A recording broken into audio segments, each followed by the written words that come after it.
Corona की पहली और दूसरी लहर झेल चुकी दुनिया को अब इसके तीसरे लहर का डर सता रहा है और शायद इस लहर की आहट साउथ अफ्रीका में दिखाई दे रही है।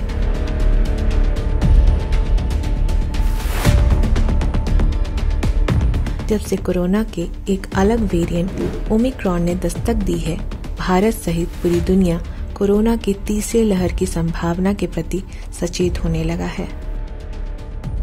WHO ने WHO के technical advisory group on virus evolution की सलाह पर वेरिएंट B111529 को वेरिएंट ऑफ कंसर्न माना है और इसी का नाम ओमिक्रॉन रखा गया है। WHO के अनुसार यह अभी तक स्पष्ट नहीं है कि डेल्टा सहित अन्य प्रकार के संक्रमणों की तुलना में ओमिक्रॉन से संक्रमण अधिक गंभीर बीमारी का कारण बनता है या नहीं, पर आंकड़ों से पता चलता है कि दक्षिण अफ्रीका में अस्पताल में भर्ती होने की दर बढ़ रही है।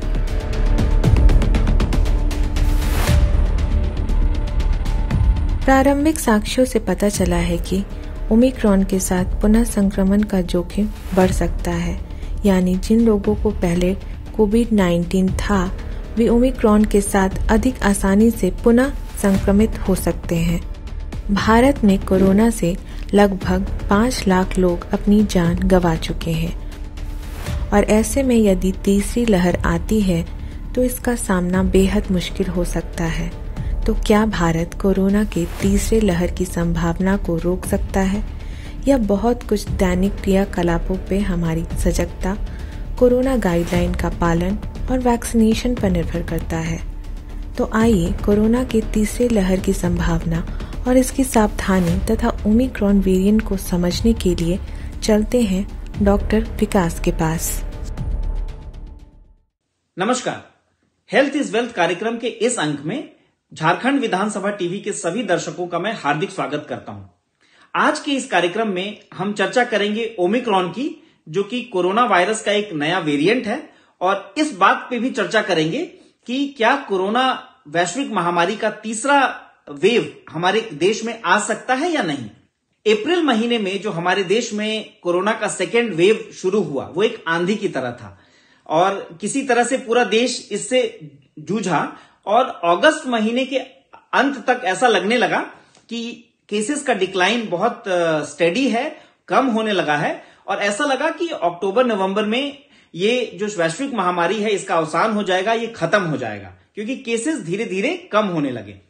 लेकिन ये वायरस बहुत चपल है और ये कह सकते हैं कि ह्यूमन इंटेलेक्ट को हमेशा चैलेंज करता रहता है। तो ठीक उसी समय जब ऐसा लग रहा था कि कोरोना वैश्विक महामारी अपने अवसान की तरफ है, ये वायरस एक नए रूप में, एक नए वेरिएंट के रूप में प्रकट हुआ है, जिससे चारों तरफ एक चिंता का माहौल बन गया है। अगर हम आंकड़ों की बात करें तो पूरे विश्व में अभी तक नवंबर महीने तक करीब 36 करोड़ लोग इस कोरोना बीमारी से ग्रसित हुए हैं और लगभग 51 लाख लोगों की मौत हो गई है। और अगर हम भारत देश की बात करें तो करीब 3.6 करोड़ लोग इससे अफेक्टेड हुए हैं। अब लेकिन ऐसा देखा गया कि पिछले 7 दिनों में अचानक से नए केसेस में एक सर्ज आ गया है। पिछले एक हफ्ते में पूरी दुनिया में 36 लाख नए केस आए हैं और इसी तरह से इसमें यूएस में करीब एक ही हफ्ते में करीब 6.5 लाख, अमेरिका में, जर्मनी में 4 लाख और फ्रांस, रशिया, टर्की वगैरह में 1 से 2 लाख केसेस हुए हैं पिछले एक हफ्ते में ही। तो अचानक से सर्ज हुआ है और जर्मनी में तो एक दिन करीब 70,000 केस डिटेक्ट हुए थे। तो कहने का मतलब यह है कि आंकड़े ये फिर से कह रहे हैं कि एक फिर से एक वेव जो है इट इज लूमिंग लार्ज। क्या वो वेव आ सकता है कि नहीं आ सकता है? तो ये जो वेव है इसका एक कारक बन रहा है ओमिक्रॉन। ये जो एक कोरोना का नया वेरिएंट है ये साउथ अफ्रीका में पाया गया। 9 नवंबर को साउथ अफ्रीका में एक कोरोना पॉजिटिव वायरस का पॉजिटिव पेशेंट का एक सैंपल लिया गया और जब उसका जीन सीक्वेंसिंग किया गया तो उसमें पता लगा कि उसमें करीब 32 या उससे भी ज्यादा म्यूटेशन है। म्यूटेशन का मतलब है कि किसी भी वायरस का जो आंतरिक संरचना है जो उसका ब्लूप्रिंट है, जो उसका जेनेटिक मेकअप है, जिससे ये डिसाइड होता है कि वायरस कैसे बड़ा होगा और उसका बिहेवियर क्या होगा। तो ये देखा गया कि जो जेनेटिक मेकअप है उसमें काफी सारे चेंजेस हैं। तो जेनेटिक मेकअप में जो चेंज होता है उसको हम म्यूटेशन बोलते हैं। तो ये जो नया पेशेंट था उसमें करीब करीब 32 तरह के चेंजेस थे कोरोना वायरस में। तो इसीलिए WHO ने इस वेरिएंट को B1.1529 कहा और इसको सामान्य जनमानस के लिए ओमिक्रॉन वेरिएंट का नाम दिया है। ये जो ओमिक्रॉन वेरिएंट है ये मुख्यतः अफ्रीका से आया है। इसमें साउथ अफ्रीका, बोत्सवाना ये जो है ये मुख्य तौर पे हैं। इसके अलावा छिटपुट केसेस पूरी दुनिया में इस वायरस के देखे गए हैं, जिसमें इजराइल, जर्मनी, पोलैंड, ऑस्ट्रिया ये सारे देश हैं। और कह सकते हैं कि इक्का दुक्का केसेस अक्रॉस द ग्लोब निकल रहे हैं।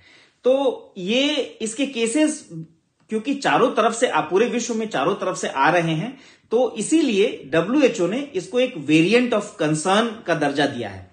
अब वेरिएंट ऑफ कंसर्न का दर्जा इसलिए दिया गया है क्योंकि ये एक बहुत ही रीसेंट वेरिएंट है, अभी जस्ट आया है। इसका बिहेवियर क्या होगा जब ये ह्यूमन को इन्फेक्ट करेगा, तो इन्फेक्टिविटी कितनी होगी,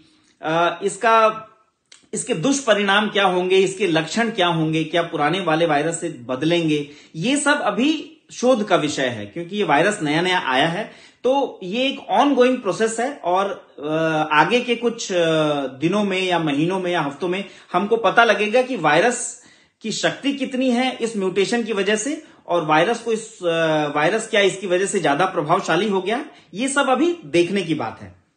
तो जो ये म्यूटेशंस हुए हैं कोरोना वायरस में, वो मुख्यतः स्पाइक प्रोटीन में हुआ है। स्पाइक प्रोटीन कोरोना वायरस को ह्यूमन के सेल में, हमारे शरीर में एंट्री करने में हेल्प करता है सेल के अंदर। इसके अलावा कुछ और प्रोटीन हैं जो कि एब्सेंट हैं, जो पुराने कोरोना वायरस में थे। तो ऐसा सैद्धांतिक तौर पे कहा जा सकता है कि इन म्यूटेशंस की वजह से जो इन्फेक्ट करने की कोरोना वायरस की शक्ति है वो थोड़ी बढ़ गई है। यानी कि एक व्यक्ति से दूसरे व्यक्ति में जो इन्फेक्शन रेट है या कोरोना के फैलने का जो दर है वो इस वेरिएंट में ज्यादा है। इसके अलावा और इस वेरिएंट के क्या क्या कैरेक्टरिस्टिक होंगे वो अभी हमको आगे के दिनों में ही पता लग पाएगा।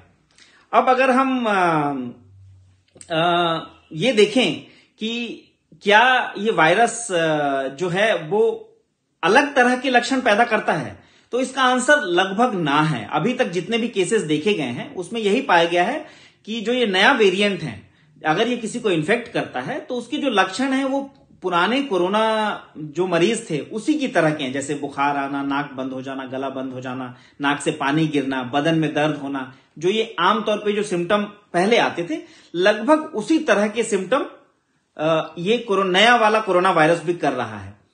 अब सबसे बड़ी चिंता पूरे जनमानस के लिए ये है कि क्या इस वेरिएंट की वजह से कोरोना का तीसरा वेव आएगा, और क्या जो वैक्सीन हम लोगों ने लिया है उस वैक्सीन पर वो वैक्सीन इस नए वेरिएंट पे कितना असरदार होगा।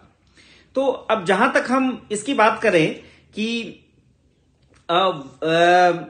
थर्ड वेव आएगा कि नहीं आएगा, तो ये जो थर्ड वेव आना ना आना इस बात पे निर्भर करता है कि हम आज कैसा एक्शन लेते हैं, हम आज क्या क्या कदम उठाते हैं। अगर हम अभी जागरूक हो गए और काफी प्रोएक्टिवली हमने स्टेप्स लेने शुरू कर दिए तो थर्ड वेव की आने की संभावना बहुत कम है।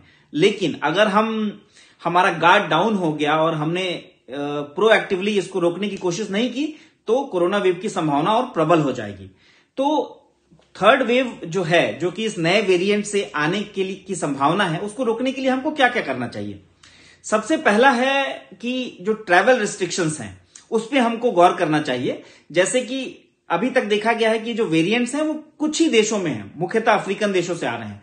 तो अफ्रीकन देशों से जो ट्रैवलर आ रहे हैं वो ट्रैवलर या तो जो एयर ट्रैवल है उसको रेस्ट्रिक्ट करने की शायद जरूरत है, या फिर जो इंटरनेशनल ट्रैवलर्स इंडिया में आ रहे हैं उनका हम मैंडेटरी तौर पे टेस्ट कराएं, और जो पॉजिटिव हैं उनका हम जीन सीक्वेंसिंग करें, और जीन सीक्वेंसिंग करके पता करें कि ये जो कोरोना का पेशेंट है वो नए वेरिएंट की वजह से है या पुराने डेल्टा वेरिएंट की वजह से है।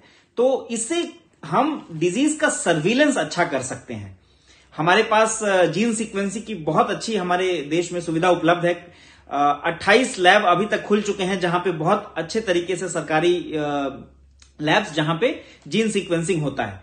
तो जीन सीक्वेंसिंग से हम वेरिएंट को का पता लगा सकते हैं, डिजीज का सर्विलेंस होगा। जो व्यक्ति किसी पर्टिकुलर इस वेरिएंट से ग्रसित पाया गया है उसको फिर आइसोलेट करना, क्वारंटीन करना और उसको वॉचफुल ऑब्जर्वेशन में रखना, इससे हम केसेस को पिक कर सकते हैं और फैलने से रोक सकते हैं। इसके अलावा हमारे पास दूसरा जो इसको रोकने का साधन है वो है सर्विलेंस की अपनी क्षमता को और बढ़ाना, जीन सीक्वेंसिंग को और प्रोएक्टिवली ज्यादा इनकलकेट करना। थोड़ा इसमें कॉस्ट का इशू हो सकता है, लेकिन जीन सीक्वेंसिंग को शायद कुछ दिन के लिए बढ़ाने की जरूरत है। इसके अलावा जो वैक्सीन है, अब वैक्सीन ही हमारा प्रोटेक्शन का एक बहुत ही सशक्त माध्यम है।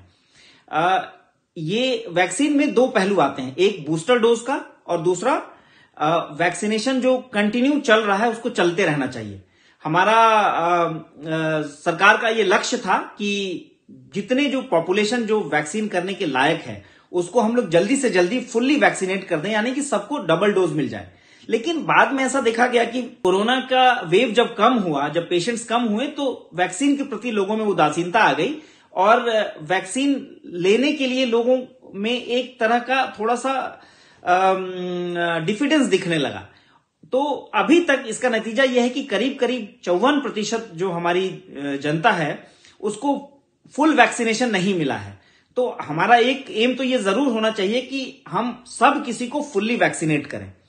इसी तरह से बूस्टर डोज देने का भी केस अब आ गया है।